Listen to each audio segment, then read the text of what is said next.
For my 31st birthday, my mother-in-law gifted me divorce papers. From all of us, she announced at the restaurant. My husband recorded my reaction for their entertainment. I thanked her, signed them immediately and walked out. She had no idea what I'd already done. 3 days before my birthday, I caught Margaret at our kitchen table with legal documents spread in front of her. When she saw me, she quickly gathered the papers and slipped them into a birthday envelope. "Just some family paperwork," she said with a strange smile. I assumed it was maybe property documents or insurance papers David needed to sign. The decorated envelope looked so festive and innocent. That morning, I'd come downstairs early to make coffee before my shift at Romano's restaurant. The house was quiet and I expected to find the kitchen empty. Instead, Margaret sat hunched over official-looking papers, reading glasses perched on her nose as she examined each page carefully. Her concentration was intense, almost predatory, as she made notes in the margins with a red pen. The sound of my footsteps on the hardwood floor made her look up sharply. For a split second, her face showed something I'd never seen before. Not just disapproval or disappointment, but actual satisfaction. She moved with surprising speed for a woman in her 60s, gathering the documents into a neat pile and sliding them into what appeared to be a regular birthday card envelope. "Good morning, dear," she said, her voice artificially sweet in a way that immediately put me on edge. Margaret had never called me dear before. Usually she avoided using my name altogether, referring to me as David's wife, or simply she when talking to others. The sudden endearment felt wrong, like she was testing how it sounded before discarding it forever. The envelope itself was beautiful, pale pink with silver lettering that spelled "Happy Birthday" in elegant script. Little butterflies danced around the edges and the whole thing looked expensive and thoughtful. Margaret held it carefully, running her fingers along the edges as if she was admiring her own selection. "I picked this one specifically for you," she said, watching my reaction closely. "Before we dive deeper into this incredible story of turning betrayal into triumph, please hit subscribe if you believe that honest work deserves respect, not shame. Your support helps us share more stories of women who refuse to stay down." Now, let's see how Margaret's cruelty backfired completely. I poured my coffee and tried to make casual conversation, asking if she needed help with whatever paperwork she was handling. Margaret's laugh was light and airy, completely different from her usual measured responses.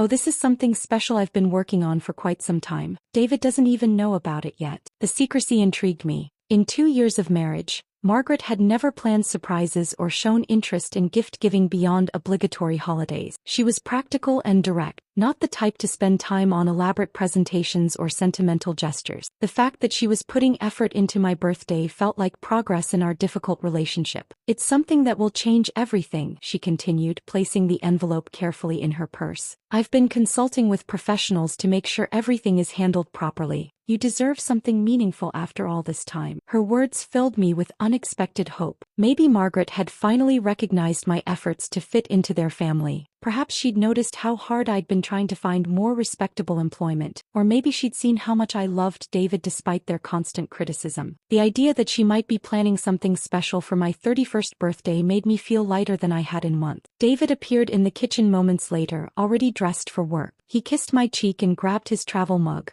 but I noticed him exchange a meaningful look with his mother. They shared some kind of silent communication that excluded me entirely. When I asked if everything was all right, David just smiled and said they were planning something special for my birthday. The rest of that week, Margaret's behavior became increasingly strange and pleasant. She called me twice to ask about my schedule, making sure I'd be available for dinner on my birthday. She even suggested we celebrate at Romano's restaurant, which shocked me completely. Margaret had never shown interest in visiting my workplace, always making excuses when David suggested we eat there as a family. "I think it would be meaningful to celebrate where you work," she explained during one phone call. "It's important that we acknowledge all aspects of your life." The words sounded caring, but something in her tone made me uncomfortable. Margaret didn't speak in sentimental language or express interest in acknowledging my life. Her sudden change felt calculated rather than genuine. Emma, David's sister, started acting differently too. She'd smile mysteriously when Margaret mentioned my birthday plans, and she volunteered to help with arrangements without being asked. Emma usually avoided family events that involved me, claiming work or social conflicts. Her enthusiasm about my birthday dinner felt suspicious, but I pushed down my doubts and chose to focus on their apparent acceptance. David's excitement about the birthday celebration grew throughout the week. He'd check his phone constantly, responding to texts with satisfied grins. When I tried to peek at his messages, he'd angle the screen away from me playfully, saying it was surprise business that I wasn't allowed to see. His secretive behavior felt loving rather than threatening. The night before my birthday, Margaret called to confirm the dinner arrangements one final time. "Wear something nice," she advised, "but nothing too formal. You'll want to be comfortable for what we have planned." Her tone carried an edge of anticipation that I mistook for excitement about finally celebrating me properly. I spent extra time choosing my outfit, settling on a navy dress that looked professional but approachable. The mirror reflected someone who was trying hard to be worthy of acceptance, smoothing every wrinkle and checking every detail. I wanted to look perfect for what I hoped would be our breakthrough moment as a family. That evening, as I prepared for bed, David seemed unusually affectionate. He held me close and told me how much he loved me, speaking with an intensity that felt almost like goodbye. "Tomorrow will be a day you'll never forget," he whispered into my hair. I fell asleep feeling cherished and hopeful, completely unaware that his tenderness was actually guilt over what was coming. The decorated envelope sat in Margaret's purse, waiting to deliver its devastating contents. While I dreamed about finally earning their respect, she was probably rehearsing her speech about family standards and difficult decisions. The woman who had smiled so strangely while handling those legal documents was counting down the hours until she could destroy me publicly. I woke up on my 31st birthday believing it would mark my acceptance into David's family. Instead, it would become the day Margaret handed me the greatest gift of my life: freedom from their toxic judgment and the chance to discover who I could become without their limitations holding me back. The first family gathering after our honeymoon was David's cousin Michael's graduation party. I spent 2 hours getting ready, choosing a conservative black dress and minimal jewelry, hoping to blend in quietly with the family. Margaret greeted me at the door with air kisses that never touched my cheeks, then immediately steered me toward a group of relatives I'd never met. "This is David's wife," she announced to the circle of well-dressed women. "She works in the service industry." The pause before those words was deliberate, giving everyone time to process what that meant. Aunt Patricia raised her eyebrows knowingly, while Cousin Janet made a sympathetic sound that felt more like pity than welcome. "How interesting," Janet said, her smile tight and condescending. "What kind of service work do you do?" Margaret jumped in before I could answer, explaining that I was still figuring out my career path while working temporarily in food service. She made it sound like I was lost and directionless rather than employed and hardworking. The conversation continued around me as if I wasn't there. They discussed Michael's internship at a law firm, another cousin's promotion at a marketing company, and Emma's recent engagement to a doctor. When someone asked about my background,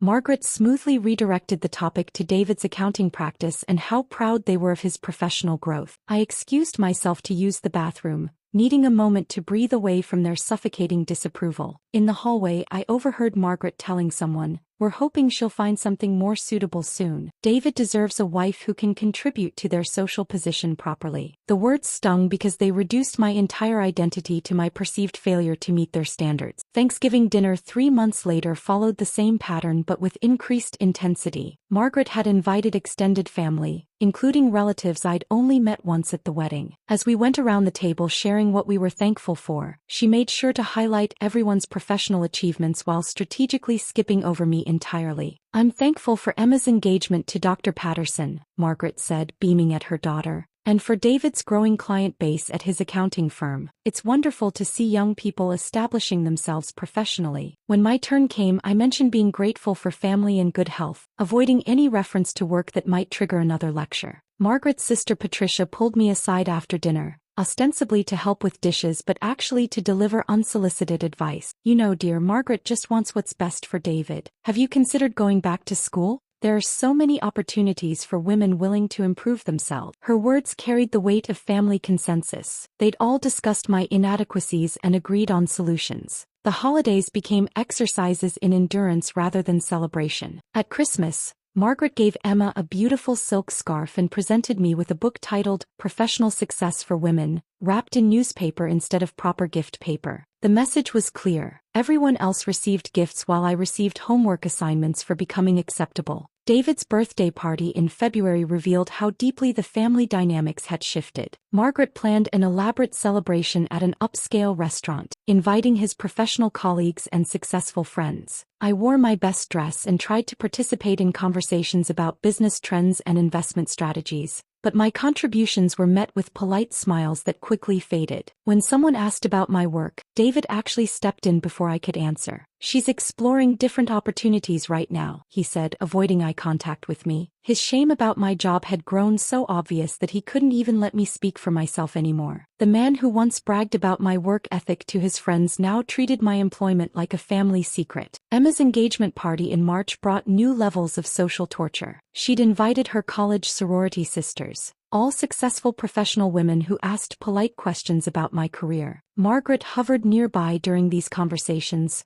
ready to redirect attention whenever I mentioned Romano's restaurant. She'd interrupt with comments about the wedding planning or ask someone else about their job, making my occupation invisible in social settings. The worst incident happened during Easter dinner when Margaret's friend Carol joined us. Carol was a retired executive who spent the meal discussing her daughter's law career and her son's medical practice. When she asked about my background, Margaret actually interrupted my response to explain that I was between opportunities and considering various options for professional growth. I excused myself to the powder room and cried quietly into tissues, feeling completely erased from my own life story. Margaret was rewriting my identity to fit her narrative, turning steady employment into temporary confusion and honest work into something shameful that needed explanation or apology. The pattern of family gatherings became predictable and painful. Margaret would position me near people who would naturally ask about my work, then swoop in to manage the conversation when my answers didn't meet her standards. She'd suggest I was actively job hunting or pursuing education, creating fictional versions of my life that sounded more acceptable to their social circle. David's transformation during these events was the most heartbreaking aspect of our deteriorating situation. The man who'd fallen in love with my independence and strong work ethic now looked embarrassed when I mentioned my job. He'd change the subject quickly or make jokes about upgrading my career as if my current employment was temporary embarrassment rather than legitimate work.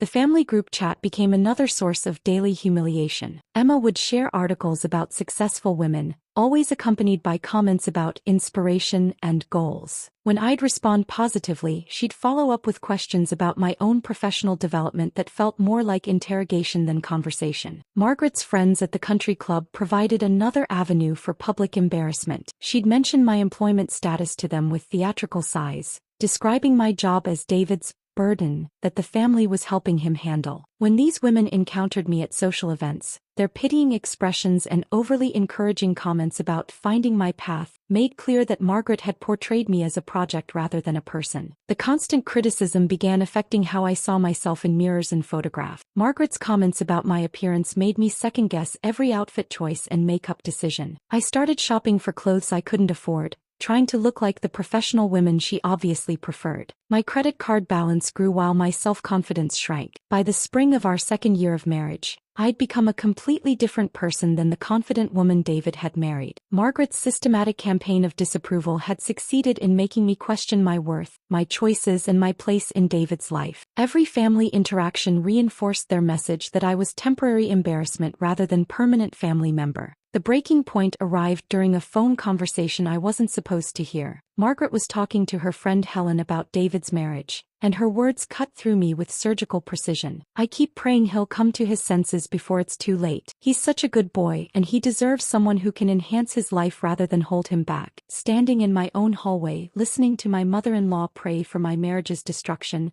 I finally understood that acceptance was never going to be possible. Margaret didn't just disapprove of my job, she disapproved of my existence in David's life. The battle I'd been fighting was rigged from the beginning, designed to wear me down until I either transformed completely or disappeared entirely. The morning after hearing Margaret's devastating phone conversation, I sat at my laptop with renewed determination. If she was praying for David to leave me, I'd prove her wrong by becoming the professional woman she claimed he deserved. The job search websites glowed on my screen as I created profiles on every platform I could find: LinkedIn, Indeed, Monster, and smaller local employment sites. My resume looked pathetic spread across one page. 3 years at Romano's restaurant, a high school diploma, and scattered customer service experience from part-time jobs during school. I stared at the blank sections where college degrees and professional accomplishments should have been, feeling Margaret's voice echo in my head about real qualifications and proper preparation. I rewrote my job descriptions 5 times, trying to make serving tables sound like executive experience, managed multiple client relationships simultaneously while maintaining high satisfaction ratings, coordinated complex service delivery under time-sensitive conditions. The words felt fake and inflated, but online articles promised that strategic language could bridge experience gaps. Cover letters became my obsession. I'd wake up early to write personalized messages for administrative assistant positions,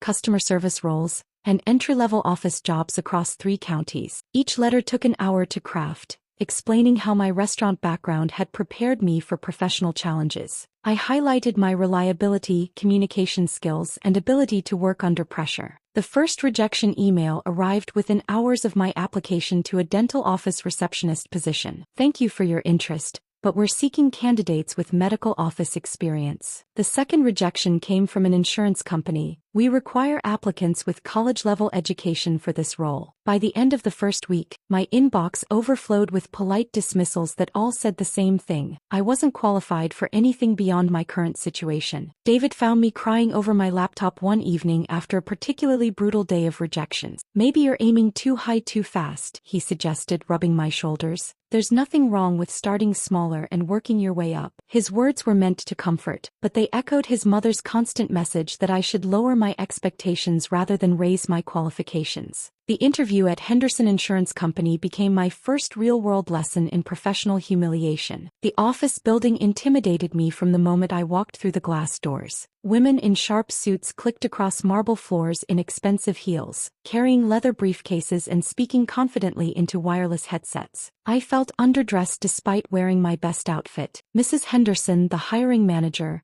looked at my resume for exactly 30 seconds before setting it aside. "Your background is quite limited for this position," she said, not bothering to hide her disappointment. "We typically hire candidates with insurance experience or business degrees. What made you think you'd be qualified for account management?" My carefully prepared answers about transferable skills and eagerness to learn fell flat in that sterile conference room. Mrs. Henderson actually checked her watch while I spoke, making it clear that my time was being wasted along with hers. "Perhaps you should consider positions more aligned with your current skill set," she suggested, ending the interview 15 minutes early. The drive home from that disaster was the longest 20 minutes of my life. I sat in the parking lot afterward, replaying every awkward moment and cringing at my naive optimism. Margaret's voice played in my head like a broken record. Some people just aren't meant for professional environment. Community college enrollment became my next desperate strategy. The evening business program promised to give me the credentials Margaret claimed I lacked. I registered for Introduction to Business, Basic Accounting, and Professional Communication, paying the fees with money I'd been saving for new furniture. My first night in class revealed how unprepared I was for academic challenges. The other students were mostly working professionals seeking advancement or career changes. They spoke confidently about their corporate experiences while I sat quietly, taking notes and hoping no one would ask about my background. Professor Martinez assigned a project about professional networking that required interviewing someone in our desired field. I had no connections in business, no professional contacts, and no idea how to approach strangers for informational interviews.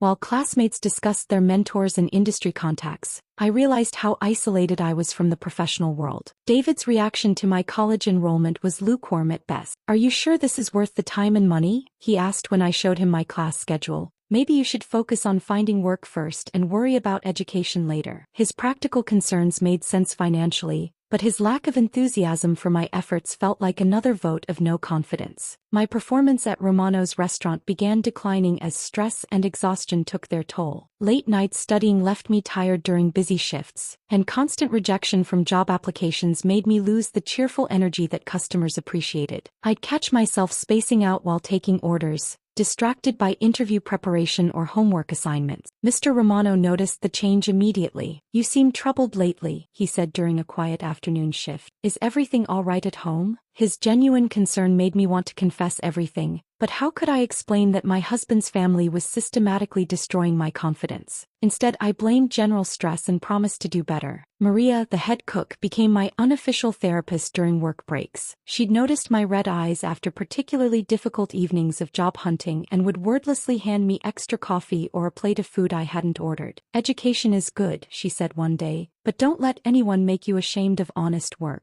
The financial pressure of my improvement campaign created new problems at home. Interview clothes, gas money for driving to different cities, textbooks, and tuition fees strained our already tight budget. David started questioning every purchase, asking if new professional outfits were really necessary when I wasn't getting hired anyway. "Maybe we should take a break from all this," he suggested after reviewing our credit card statements. "You're spending more money trying to get jobs than you'd earn in the first few months." His practical observation felt like abandonment when I desperately needed his support for this uphill battle. The community college library became my refuge from both family criticism and financial stress. I'd sit in quiet corners surrounded by business textbooks and career development guides, trying to absorb knowledge that might make me worthy of professional consideration. Other students would form study groups, but I remained isolated, too embarrassed about my background to seek academic partnerships. My grades were excellent, proving I had the intelligence Margaret claimed I lacked. Professor Martinez praised my written assignments and asked me to share my customer service insights with the class. For 3 hours each week, I felt valued and capable. But those feelings evaporated the moment I returned home to face family disapproval. The spring semester brought advanced business communication and my first presentation assignment. Standing in front of the class, explaining customer relationship management principles I'd learned through restaurant work, I felt confident and knowledgeable. My classmates asked thoughtful questions and seemed genuinely interested in my practical experience. That confidence lasted until I shared my academic success with David over dinner. "That's great," he said absently, scrolling through his phone. "Maybe Margaret will be impressed when you finish the program." His response reduced my achievement to ammunition in the ongoing war for his mother's approval rather than recognizing my personal growth. The semester ended with strong grades and renewed hope, but job applications continued yielding the same rejections. Insufficient experience. Looking for candidates with degree completion. Position requires corporate background. Each email reinforced the message that education alone wouldn't bridge the gap between my current reality and their expectations. Margaret's reaction to my academic progress was predictably dismissive. "Community college is a good start," she said when David mentioned my grades, "though real career advancement usually requires proper university education." Even my success became evidence of my continued inadequacy in her relentless campaign to prove I wasn't good enough for her son. Summer arrived with my determination intact despite Margaret's dismissive comments about community college. I created spreadsheets to track my job applications, color-coding them by status and follow-up dates. Green for submitted, yellow for pending responses, red for rejections. Within 3 weeks, my screen was overwhelmed with red cells, each one representing another door that had slammed shut. The rejection from Pinnacle Marketing came with particular sting. I'd driven 45 minutes for an interview with their human resources director, wearing a blazer I'd bought specifically for the occasion. The woman glanced at my resume, asked 2 questions about my restaurant experience, then spent the remaining 10 minutes explaining why they needed someone with traditional business background. "Your customer service skills are admirable," she said with practiced politeness, "but this position requires strategic thinking and analytical capabilities that come from corporate experience." She might as well have told me that waitresses couldn't think properly. I thanked her for her time and walked back to my car feeling smaller than when I'd arrived. The folder of rejection letters grew thick enough to require a rubber band. Each form response was slightly different but carried the same message: insufficient qualifications, lack of relevant experience, not the right fit for their organization. I started recognizing the phrases that meant no before reading entire emails. "While your background is interesting," meant rejection. "We've decided to pursue other candidates," meant failure. Some companies never responded at all, leaving me to check my email obsessively for weeks before accepting the silence as answer enough. Those non-responses felt worse than direct rejections because they suggested my application wasn't even worth acknowledging. I'd refresh my inbox dozens of times daily, hoping for any sign that someone valued my effort. Margaret's weekly phone calls became sessions of barely concealed gloating. "How's the job search going, dear?" she'd ask with false sweetness. When I admitted to another week without responses, she'd make sympathetic sounds that felt more like celebration. "These things take patience," she'd say. "Not everyone is cut out for certain types of work." The interview at Westfield Insurance was the most humiliating experience of my entire search. The receptionist made me wait in the lobby for 2 hours, claiming the hiring manager was running behind schedule. Other candidates came and went while I sat there, checking my phone and trying to look professional despite growing anxiety. When Mr. Westfield finally called me into his office, he seemed surprised to see me. "Oh right, the restaurant girl," he said, shuffling through papers on his desk. "Let's see what we have here." He asked me to complete a computer skills assessment that involved spreadsheet functions I'd never seen before. My confusion was obvious, and his impatience grew with each question I couldn't answer. "This position requires technical competency," he explained, not unkindly but firmly. "Perhaps you should consider roles that better match your current skill level." The suggestion that I should stay in my lane felt like Margaret speaking through a stranger's mouth. David started noticing my defeated returns from interviews. "How did it go today?" he'd ask when I came home with slumped shoulders and tired eyes. I began editing my stories, removing the most humiliating details to preserve what remained of his respect for me. When the hiring manager at Thompson Real Estate laughed at my salary expectations, I told David the interview went pretty well instead. The community college campus became my sanctuary during evening classes. Professor Martinez treated me with the respect that employers denied, praising my written assignments and encouraging my participation in discussions. My classmates were mostly working adults seeking advancement, and they didn't judge my restaurant background the way professional interviewers did. Business communication class taught me to analyze my failures objectively. My presentations earned high marks, and Professor Martinez often used my customer service examples to illustrate theoretical concepts. "Your practical experience provides valuable perspective," she'd tell the class, making me feel knowledgeable instead of inadequate for the first time in months. But academic success didn't translate to employment opportunities. The rejection from Coastal Bank arrived the same week I received an A on my midterm exam. "While your educational efforts are commendable, we require candidates with banking experience for this entry-level position." The irony was crushing. Even entry-level jobs demanded experience I couldn't get without being hired first. Romano's restaurant provided the only stability in my increasingly chaotic world. Mr. Romano noticed my distraction during busy shifts and pulled me aside during a quiet Tuesday afternoon. "You've been different lately," he observed, genuine concern in his weathered face. "Is everything okay at home?" I couldn't explain that my husband's family was systematically destroying my self-worth. Instead, I blamed general stress and assured him I was fine. Mr. Romano wasn't convinced, but he respected my privacy while quietly giving me easier sections and additional break time when I looked particularly exhausted. Maria, our head cook, became my unexpected source of emotional support. She'd worked at Romano's for 15 years, supporting 3 children as a single mother, and she recognized struggle when she saw it. During slow periods, she'd share stories about her own challenges with pursuing education while working full-time. "They try to make you think you're not good enough," Maria said one evening as we cleaned up after a busy dinner rush. "But look around here. You handle 6 tables during rush hour, remember every order, and keep customers happy even when they're difficult. That takes intelligence and skill they don't teach in fancy schools." Tony, the youngest member of our staff, offered encouragement with the enthusiasm of someone who hadn't faced systematic rejection yet. "You're the smartest person here," he'd tell me when I looked particularly defeated. "Those companies don't know what they're missing." His faith in me felt precious because it came without conditions or expectations. The financial strain of my job search began affecting every aspect of our marriage. Interview outfits, gas money for driving to distant cities, parking fees, and tuition payments consumed our savings account. David watched our balance shrink with growing concern, questioning whether this investment in my future was sustainable. "Maybe you should take a break from the applications," he suggested after reviewing our monthly expenses. "Focus on school for now and worry about career changes after you graduate." His suggestion made practical sense, but it felt like surrender to Margaret's timeline rather than determination to prove her wrong. Sleep became elusive as rejection anxiety invaded my nights. I'd lie awake replaying interview mistakes, wondering what I could have said differently, imagining how other candidates had impressed employers who found me lacking. The darkness amplified every insecurity Margaret had planted in my mind about my worthiness and potential. My appetite disappeared along with my confidence. Food became fuel rather than pleasure, and I lost weight without trying. Margaret noticed during our monthly family dinner, commenting that I looked drawn and tired lately, with false concern that felt more like satisfaction. Even my physical appearance became evidence of my failure to handle professional challenges properly. The stack of rejection letters grew so thick that I had to move them to a larger folder.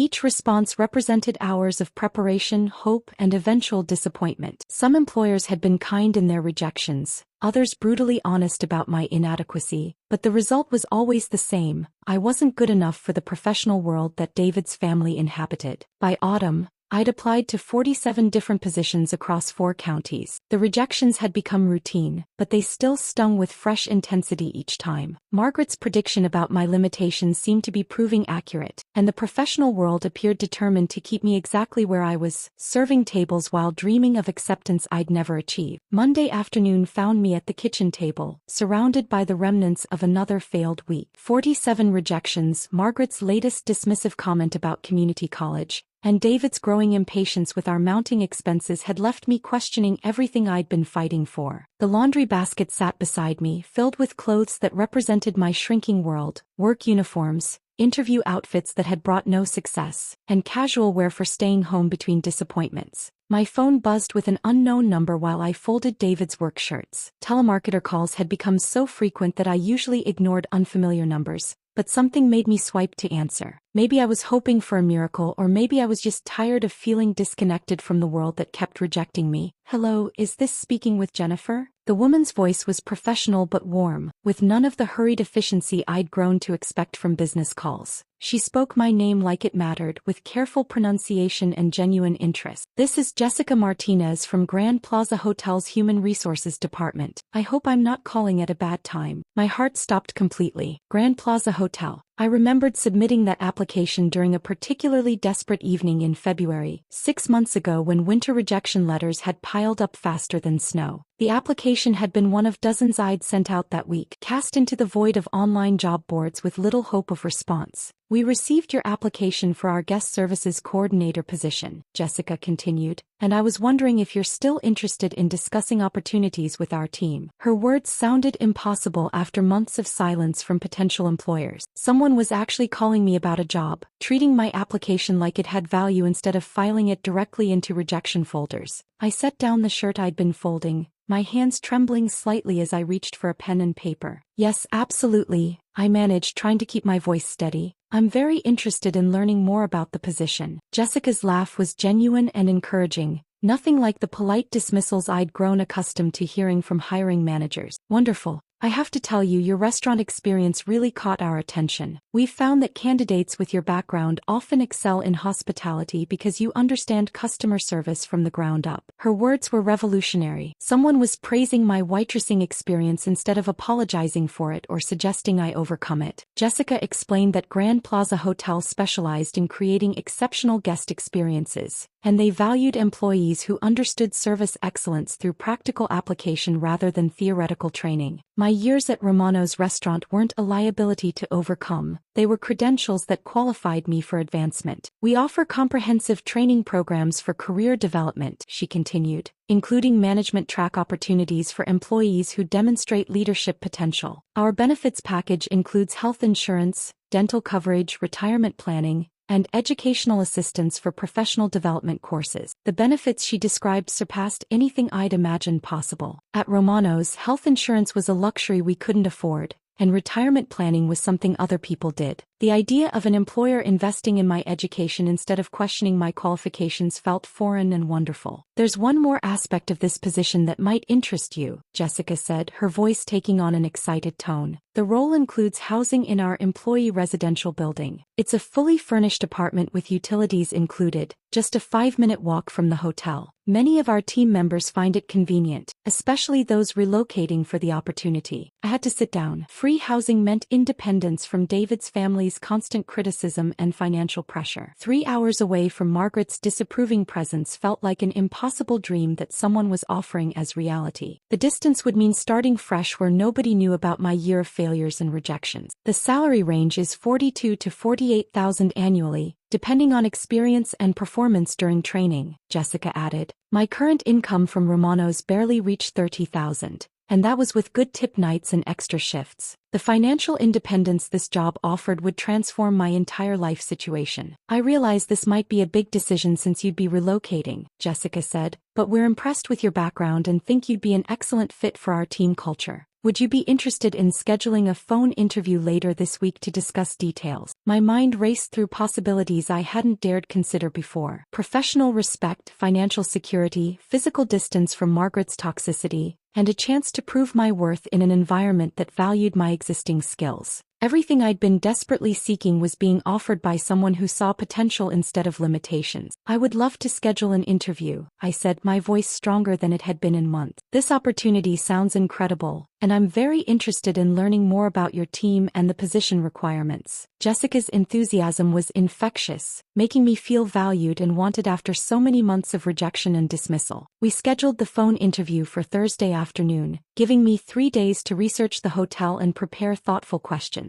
After hanging up, I sat in my quiet kitchen feeling emotions I'd almost forgotten existed. Hope bubbled up from somewhere deep inside, replacing the constant anxiety that had become my normal state. The irony wasn't lost on me. Margaret's birthday envelope sat somewhere in this house, filled with legal documents designed to destroy my place in this family. Meanwhile, I now possessed information that would prove every negative thing she'd ever said about my potential was completely wrong. The timing felt like cosmic justice. I wanted to call David immediately and share the incredible news, but something held me back. This opportunity was mine alone, discovered through my own efforts despite his family's constant discouragement. For the first time in our marriage, I had something valuable that didn't require their approval or validation. The job offer represented more than employment. It was vindication of everything I'd believed about my own worth. Jessica Martinez had seen qualities in my application that dozens of other employers had missed or dismissed. Someone finally recognized that my restaurant experience demonstrated valuable skills rather than professional inadequacy. I decided to keep the news secret until my birthday celebration. Margaret had spent 2 years trying to prove I wasn't good enough for David or their family standards. Now I could reveal that not only was I good enough, but I was moving beyond their limited vision of my potential. The decorated envelope she'd prepared would pale in comparison to the real gift I'd be sharing,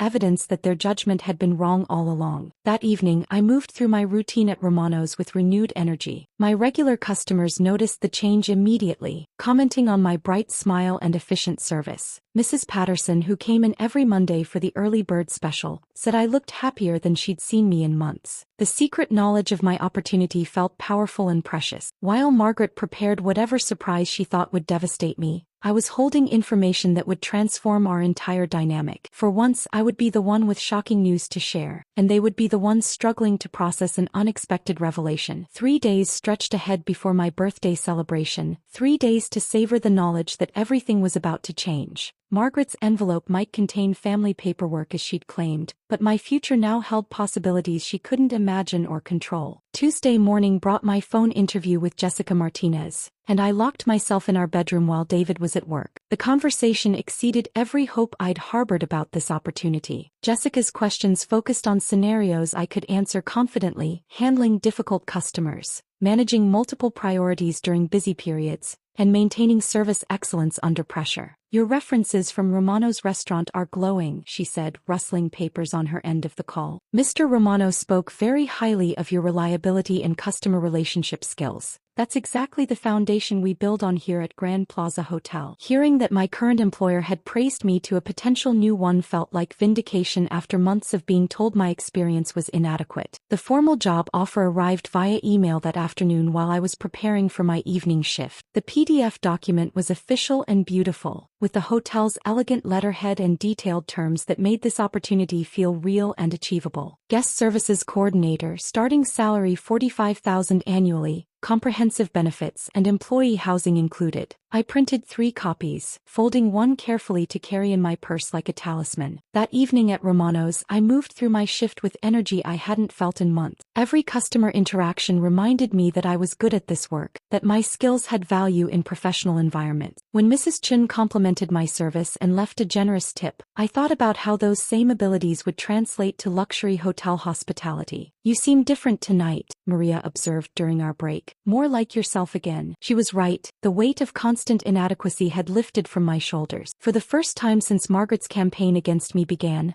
I felt worthy of the space I occupied in the world. David's call Wednesday morning changed the entire trajectory of my secret planning. "Mom wants to take you out for your birthday tomorrow," he said, excitement obvious in his voice. "She suggested Romano's since you're always talking about how much you love working there." His interpretation of Margaret's choice made perfect sense to me. Finally, she was acknowledging my workplace instead of dismissing it. "That's wonderful," I said, genuinely touched by what seemed like progress in our relationship. "I can't believe she wants to celebrate at Romano's. Does this mean she's finally accepting my job?" David's pause lasted just long enough to plant seeds of hope that would make tomorrow's revelation even more meaningful. "I think she's beginning to understand what makes you happy," he said carefully. "She wants this birthday to be special." His words felt like confirmation that the family dynamics were shifting in my favor. Combined with my secret job offer, everything seemed to be aligning for a perfect celebration of new beginnings. Emma's text message that afternoon added to my growing excitement. "Can't wait for tomorrow night. This birthday will definitely be memorable." Her enthusiasm seemed genuine for the first time since our relationship had soured. Maybe David had talked to his family about treating me better, or perhaps they'd finally recognized my efforts to meet their expectations. I spent Wednesday evening planning exactly how I'd reveal my news. The job offer letter sat in my jewelry box, waiting for the perfect moment to transform their perception of me. I practiced different approaches in the bathroom mirror, trying to find the balance between humility and confidence that would make my announcement most effective. "I have some exciting news to share," I rehearsed, watching my reflection. 3 days ago, I received a job offer from Grand Plaza Hotel. The words felt powerful and transformative, promising to rewrite the narrative Margaret had created about my professional inadequacy. I imagined her shocked expression, David's proud smile, and Emma's grudging respect. Thursday morning shopping became an adventure in self-expression I hadn't allowed myself in months. I chose a navy dress with subtle elegance that would photograph well if David decided to capture the moment. The fabric felt expensive against my skin, and the cut was flattering without being flashy. I wanted to look like the professional woman I was about to become. My hair appointment at Sandra's salon was a luxury I justified as investment in my future image. Sandra had been cutting my hair for years, and she noticed my improved mood immediately. "You're glowing today," she said, styling my hair into soft waves that looked sophisticated but approachable. "Something good must be happening in your life." "Something wonderful," I confirmed, watching her work magic with curling iron and styling spray. "I can't talk about it yet, but tonight is going to change everything." Sandra's knowing smile in the mirror made me feel like we were conspirators in some beautiful plot that would unfold in just a few hours. The phone interview confirmation from Jessica had been brief but reassuring. "We're moving forward with the hiring process," she'd said. "Pending your acceptance, we'd like you to start in 2 weeks. Does that timeline work for your situation?" 2 weeks felt perfect. Enough time to process this major life change, but soon enough to escape Margaret's influence before it could undermine my confidence further. I practiced my announcement during the drive to Romano's, speaking to my reflection in the rearview mirror at red lights. "I wanted to share some wonderful news with all of you," I'd say after the birthday celebration wound down. "I've been offered a position at Grand Plaza Hotel." The words felt foreign and exciting, like trying on clothes that were too expensive but fit perfectly. My anticipation grew as I parked outside the restaurant where I'd spent 3 years building skills that someone finally valued. Mr. Romano waved from behind the counter, probably wondering why I was arriving as a customer instead of an employee. Tonight, I'd be able to tell him about my career advancement while thanking him for the foundation he'd helped me build. The secret job offer had given me armor against Margaret's usual criticism throughout the week. When she'd commented on Tuesday about my dead-end situation,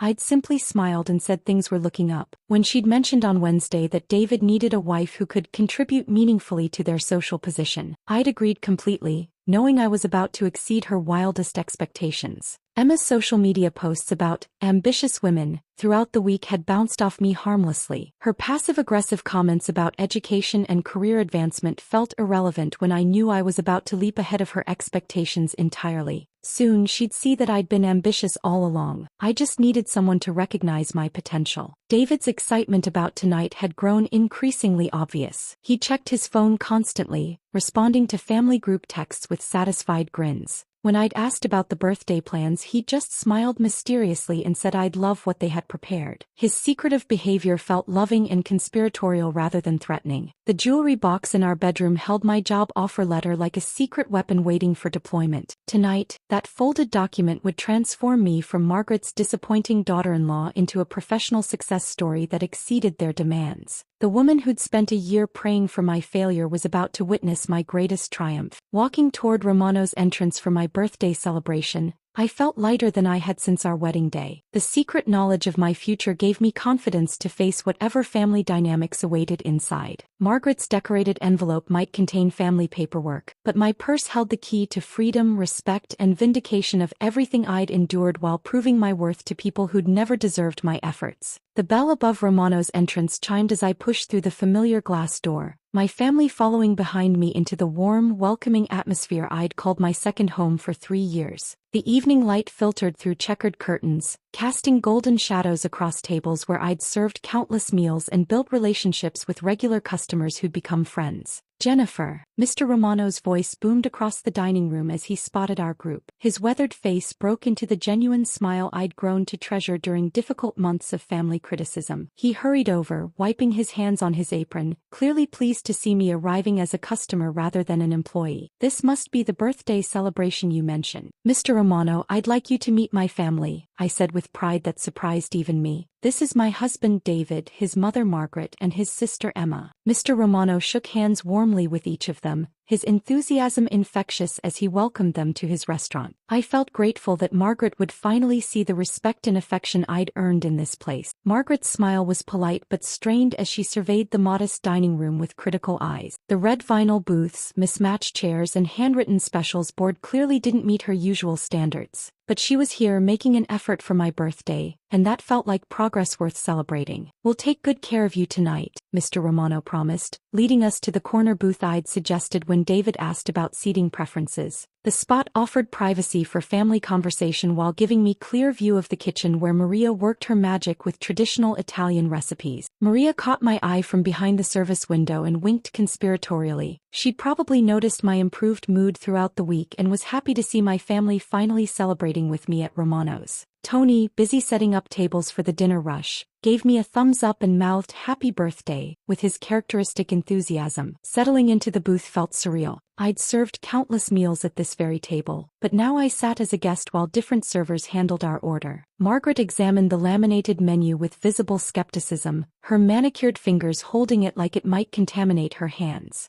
Emma scrolled through her phone, occasionally glancing up to exchange meaningful looks with David. The chicken parmesan is excellent here, I suggested, trying to bridge the gap between my two worlds. Mr. Romano's wife makes the sauce from her grandmother's recipe. Margaret nodded politely but ordered the most expensive item on the menu, lobster ravioli that cost $28 and wasn't even one of our signature dishes. David's behavior throughout dinner struck me as nervous excitement. He kept checking his phone under the table, responding to texts with quick thumbs while trying to maintain normal conversation. When I asked about work, his answers were distracted and brief. He seemed focused on something more important than our discussion about his latest accounting clients. Are you expecting an important call? I asked when his phone buzzed for the 4th time during our appetizer course. David glanced at Margaret before answering, receiving some kind of silent approval that I interpreted as family consideration for my birthday celebration. Just coordinating some surprise elements for tonight, he said with a smile that didn't quite reach his eyes. Margaret's conversation throughout dinner felt artificial and rehearsed. She asked questions about my classes at community college with false interest, nodding along to my answers while clearly thinking about something else entirely. Her usual criticism was absent, replaced by an odd pleasantness that should have warned me but instead filled me with hope. You've been working so hard to improve yourself, Margaret said as we waited for our main courses. It's admirable how determined you've been despite all the challenges. Her words sounded supportive, but something in her tone made them feel like setup rather than genuine praise. Emma snorted quietly at her mother's comment, quickly covering it with a cough when I looked her way. The birthday cake appeared as we finished dinner, carried by Sandra, one of the newer servers who'd been trained during my recent shift. She placed it carefully in front of me, smiling warmly as the entire restaurant began singing happy birthday. Regular customers joined in from nearby tables, creating a chorus of genuine affection that made my heart swell with belonging. Make a wish, David said, positioning his phone to capture the moment. I closed my eyes and wished for the courage to share my job offer news gracefully, hoping this announcement would finally bridge the gap between Margaret's expectations and my reality. The candles flickered as I blew them out, their smoke rising like incense carrying my hopes toward the ceiling. Margaret's applause was enthusiastic but hollow, her hands creating sharp clapping sounds that cut through the restaurant's ambient noise. She reached into her designer purse with theatrical ceremony, withdrawing the decorated envelope I'd seen her preparing days earlier. "We have a special gift for you," she announced, her voice carrying clearly across nearby tables. "From all of us," she continued, holding the envelope high enough for other diners to see. The pink paper with silver butterflies looked festive and innocent, exactly like something chosen for a beloved family member. Other customers turned to watch our celebration, probably thinking how lucky I was to have family who cared enough to make public gestures of affection. Emma's phone appeared in her hands, also positioned to record whatever was about to unfold. David adjusted his angle to capture my face more clearly, his excitement palpable as he focused the camera on my expression. Their coordination was perfect, suggesting they'd rehearsed this moment or at least discussed the timing carefully. "Open it," Margaret urged, her eyes bright with anticipation that I mistook for grandmotherly joy. The envelope felt heavier than expected as I turned it over in my hands, running my fingers along the decorative edges. Everyone at our table leaned forward slightly, watching my reaction with intense focus that made this moment feel monumentally important. The paper tore easily under my fingernails, revealing official documents folded neatly inside. Legal letterhead caught my eye first, followed by formal language that took my brain several seconds to process. "Petition for dissolution of marriage" sat at the top of the first page in bold, imposing letters that seemed to grow larger as I stared at them. My breath caught in my throat as the words registered. "Divorce papers, on my birthday, in front of my coworkers and regular customers." The decorated envelope that had looked so innocent was actually a weapon designed for maximum destruction of my dignity and sense of belonging. The restaurant continued buzzing with normal dinner conversation around us, but our corner booth existed in a bubble of tension so thick I could barely breathe. Margaret's satisfied expression confirmed that this wasn't a mistake or misunderstanding. This was exactly what she'd planned when I'd caught her at our kitchen table preparing legal documents. David's phone remained steady in his hands, still recording my reaction for posterity. They wanted to capture this moment of devastation, probably to watch it again later and share it with family members who couldn't attend tonight's performance. My humiliation was their entertainment, carefully orchestrated and professionally documented. The papers felt heavy in my trembling hands as I looked up at three faces watching me with eager anticipation. Margaret's smile was triumphant, Emma's expression was gleeful, and David looked nervous but excited about whatever reaction they expected from me. They turned my birthday into their victory celebration, using my own workplace as the stage for my public destruction. Time seemed to slow as I stared at those divorce papers, my mind processing the magnitude of what they'd planned. The decorated envelope with its innocent butterflies had delivered the cruelest blow imaginable, but instead of the devastation they expected, I felt something entirely different washing over me. Clarity, pure, crystalline clarity about who these people really were and what this moment actually meant. Margaret's smile was radiant with satisfaction as she watched me absorb the contents of her gift. Her eyes sparkled with the joy of someone who'd successfully executed a plan months in the making. Emma leaned forward slightly, phone still recording, hungry for the breakdown they'd orchestrated. David's camera remained focused on my face, waiting to capture tears that would never come. The restaurant's ambient noise faded into background whispers as nearby diners sensed drama unfolding at our corner booth. Mrs. Patterson, my regular Tuesday customer, turned in her chair to get a better view. The young couple at table 12 stopped their conversation mid-sentence, drawn by the tension radiating from our family gathering. I looked down at the legal documents again,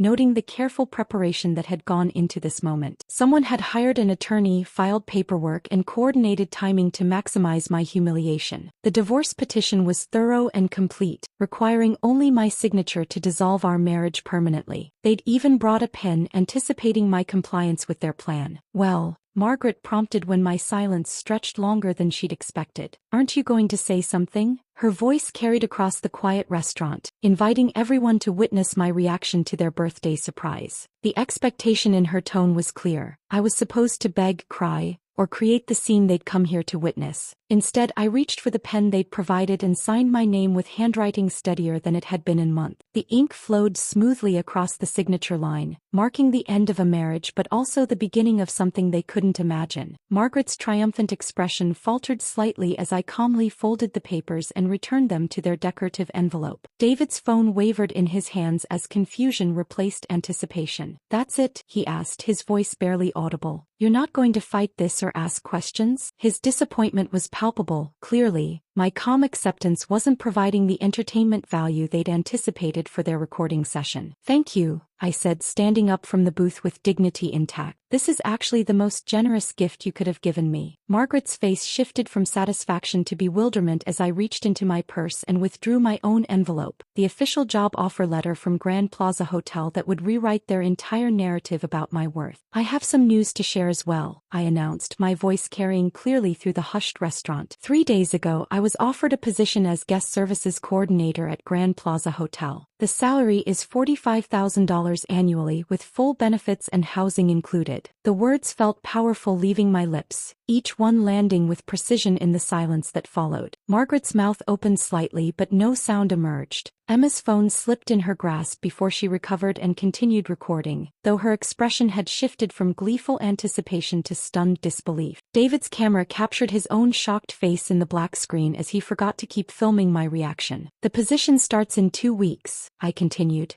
enjoying the weight of their attention for reasons completely different from what they'd planned. "It's in another city about 3 hours from here. A fresh start with people who value restaurant experience and customer service skills." Each detail was a small victory over their months of criticism and dismissal. The restaurant erupted as my words sank in. Mr. Romano's voice boomed across the dining room. "Jennifer, that's wonderful news." Maria's face appeared in the kitchen window, her smile broad with genuine pride. "You deserve this," she called out, her accent thick with emotion. Tony dropped his cleaning cloth and started clapping, his enthusiasm infectious as other staff members joined in. The sound of applause filled Romano's as my co-workers celebrated news that transformed their colleagues' humiliation into triumph. Regular customers who'd watched me work through difficult months stood up from their tables, adding their voices to the celebration. Mrs. Patterson, who'd witnessed my declining mood over recent weeks, raised her water glass in toast. "To Jennifer and her bright future," she declared, prompting other diners to join her impromptu celebration. The restaurant became a community rallying around someone they'd watched struggle, their genuine joy drowning out the family who'd tried to destroy me. Margaret's face cycled through emotions I'd never seen before. Confusion gave way to disbelief, then something that looked disturbingly like fear. She'd expected to deliver a devastating blow to a vulnerable woman,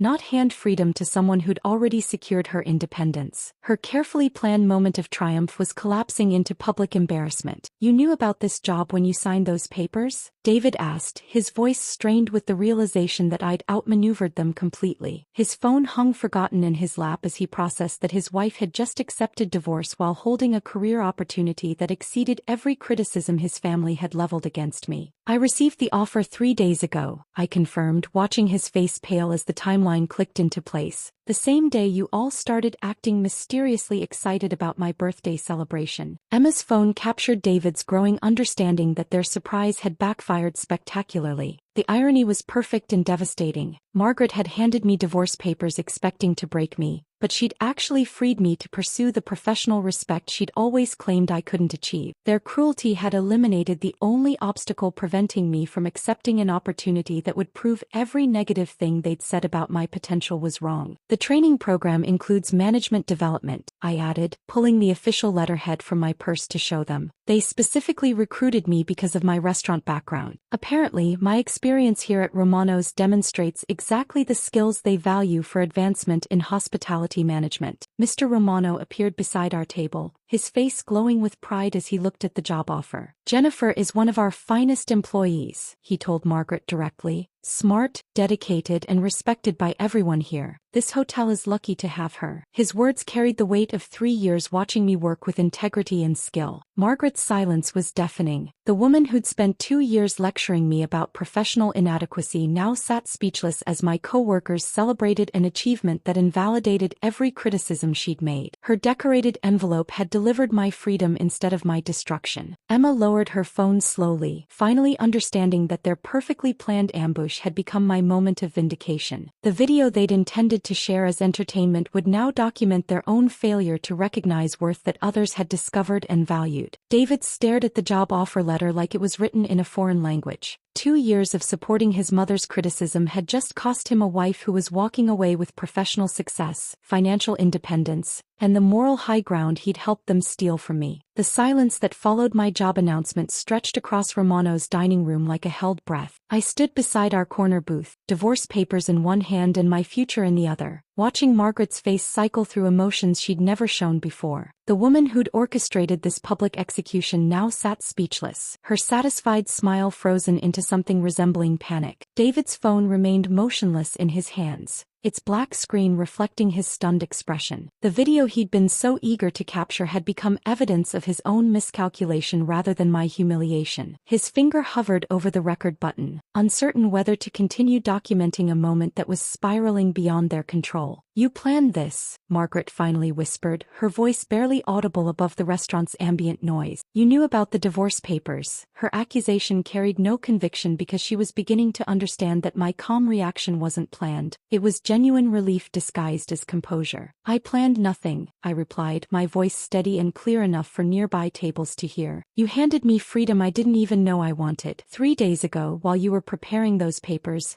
I received validation that everything you've said about my limitations was wrong." The timing was perfect, almost supernatural in its irony. Emma's phone captured her mother's growing realization that their surprise had backfired completely. Margaret had expected tears, pleas for forgiveness, or desperate attempts to salvage our marriage. Instead, she'd handed liberation to someone who was already planning to leave their toxic judgment behind forever. $45,000, I repeated, letting the number sink into their consciousness. Plus benefits, housing, and career advancement opportunities. The management training program starts with my employment. Each detail was a small explosion in their narrative about my professional inadequacy. Mr. Romano reached our table, his weathered hands clasping mine with fatherly pride. "Jennifer, this is incredible news," he said loudly enough for the entire restaurant to hear. "Grand Plaza Hotel is getting someone special. We're going to miss you terribly, but this opportunity is exactly what you deserve." His words carried the weight of 3 years watching me handle difficult customers, work double shifts without complaint, and maintain grace under pressure that would have broken less determined people. Mr. Romano's public endorsement validated my character in front of witnesses who'd just observed Margaret's cruelty. Maria emerged from the kitchen, flowers still dusting her apron from preparing evening specials. "You're going to be amazing," she called out, her accent thick with emotion. "Show them what Romano's girls can do when given real chances." Her pride felt maternal and protective, the opposite of Margaret's toxic influence. Tony appeared beside Maria, his young face beaming with excitement. "This is the best birthday surprise ever," he declared, loud enough for everyone to hear. "You're going to run that whole hotel someday." His enthusiasm was infectious, spreading through the restaurant staff like wildfire. Regular customers began approaching our table, drawn by the celebration and curious about the dramatic shift in atmosphere. Mrs. Chin, who always requested my section on Friday nights, squeezed my shoulder gently. "Good for you, honey. You always seem too smart for," she paused, glancing at Margaret, "for staying in one place forever." The contrast between my supporters and David's family became stark and undeniable. Romano's staff and customers surrounded me with genuine affection and pride, celebrating someone they'd watched struggle with dignity and persistence. Meanwhile, Margaret, David, and Emma remained frozen at their table, processing how their moment of triumph had transformed into public embarrassment. "When do you start?" Mr. Romano asked, his question drawing more staff members into our growing circle of celebration. The kitchen crew had abandoned their prep work to witness this unexpected turn of events, their faces bright with happiness for someone they genuinely cared about. 2 weeks, I answered, watching Margaret's face pale further at the timeline. She was beginning to understand that I'd been planning my escape while she was planning my destruction. The divorce papers she'd prepared as my ending were actually clearing the path for my new beginning. David finally found his voice, though it came out strained and uncertain. "You're really leaving?" Just like that, his question revealed how little he understood about the damage his family had inflicted or how thoroughly they'd destroyed my desire to remain in their world. I'm really free, I corrected, emphasizing the word that captured what this moment truly meant. Free to work where I'm valued, live where I'm respected, and build relationships with people who celebrate my success instead of planning my failure. My words were measured and calm, but they cut through the restaurant's noise with surgical precision. Margaret attempted to regain control of the situation, her voice rising slightly. This is all very sudden, dear. Perhaps you should think carefully before making such drastic decisions. The endearment sounded hollow and desperate, coming from someone who just handed me divorce papers as a birthday gift. I've been thinking for 2 years, I replied, meeting her gaze directly.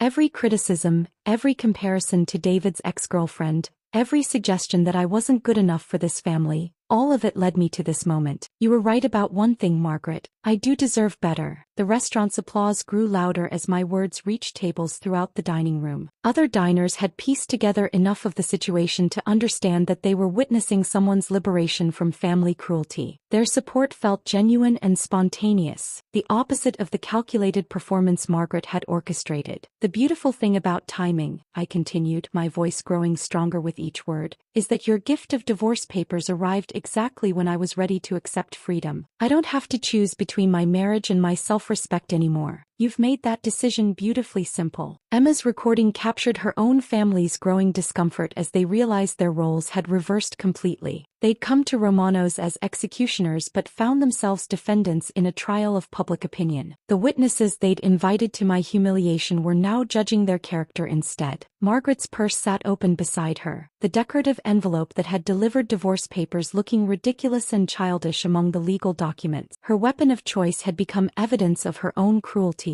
preserved forever in video recordings that would tell a very different story than she'd intended. The weight of 2 years' worth of criticism and conditional acceptance lifted from my shoulders as I prepared to leave Romanos for the final time as their victim. Every snide comment, every comparison to other women, every suggestion that I wasn't worthy of their son, all of it evaporated in the face of professional validation and genuine community support. David's attempt to process what had just happened played out across his features like a slow-motion revelation. His mother's birthday gift had just cost him a wife who was walking away with dignity, success, and freedom he'd helped them take from me. The recording in his hands would forever document his family's cruelty and his own complicity in orchestrating my public humiliation. Margaret sat motionless, her satisfied smile completely erased by the realization that her perfectly planned revenge had become my perfect escape. The decorated envelope beside her purse looked pathetic and impotent, its innocent butterflies mocking the darkness of its intended purpose. I walked out of Romano's restaurant that night carrying nothing but my purse and my dignity, leaving behind a family that had just revealed their true nature to an entire room of witnesses. The cool evening air felt cleaner than it had in months, and each step toward my car marked another moment of distance from people who'd never deserved my efforts to earn their approval. The drive home was silent except for the sound of my phone buzzing with messages I didn't read. David, Margaret, and Emma were probably coordinating damage control,